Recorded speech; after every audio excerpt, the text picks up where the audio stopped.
আজকে পত্রিকায় একটা খবর বেরিয়েছে, আপনারা যদি দেখেন দেখবেন যে ফাহাদ মজার সাহেব একজন দার্শনিক, তিনি বলতেছেন যে জামাতের সঙ্গে আমেরিকার একটা গোপন আঁতাত হয়েছে। এই আঁতাতটা বাংলাদেশের জন্য ভালো নয়, এটা বাংলাদেশ ক্ষতি করবে।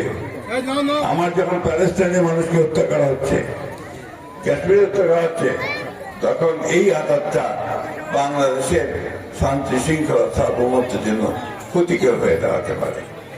বন্ধুগণ, আমরা এই বিষয়ে আমরা পররাষ্ট্র মন্ত্রণালয়ের একটা ব্যাখ্যা চাই যে ওয়াশিংটন পোস্টে যে নিউজটা বেরিয়েছে, এই নিউজটা কতটুকু সত্যি এবং এটার ব্যাখ্যাটা কি, সে ব্যাখ্যাটা আমরা চাই।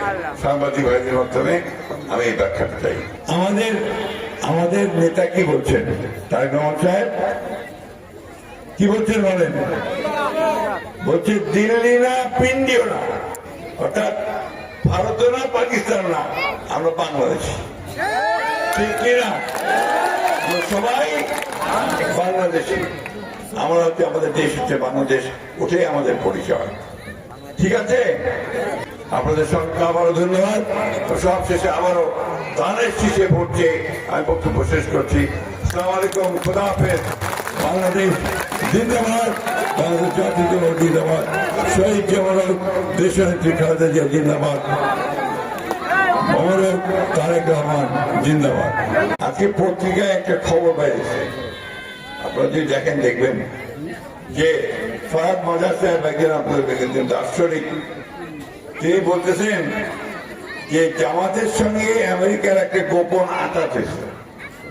এই আঁতাতটা বাংলাদেশের জন্য ভালো নয়, এটা বাংলাদেশ ক্ষতি করবে। আমার যখন প্যালেস্টাইনের মানুষকে হত্যা করা হচ্ছে, কাশ্মীরে হত্যা করা হচ্ছে, তখন এই আঘাতটা বাংলাদেশের শান্তি শৃঙ্খলা সার্বভৌমত্বের জন্য ক্ষতিকর হয়ে দাঁড়াতে পারে। বন্ধুগণ, আমরা এই বিষয়ে আমরা পররাষ্ট্র মন্ত্রণালয়ের একটা ব্যাখ্যা চাই যে ওয়াশিংটন পোস্টে যে নিউজটা বেরিয়েছে, এই নিউজটা কতটুকু সত্যি এবং এটার ব্যাখ্যাটা কি, সে ব্যাখ্যাটা আমরা চাই। সাংবাদিক ভাইদের মাধ্যমে আমি এই ব্যাখ্যাটা চাই। আমাদের নেতা কি বলছেন, তারেক রহমান সাহেব কি বলছেন বলেন? বলছে দিল্লি না পিন্ডিও না, অর্থাৎ ভারত না পাকিস্তান না, আমরা বাংলাদেশ। ঠিক কিনা? সবাই বাংলাদেশি। আমরা হচ্ছে আমাদের দেশ হচ্ছে বাংলাদেশ, ওটাই আমাদের পরিচয়। ঠিক আছে।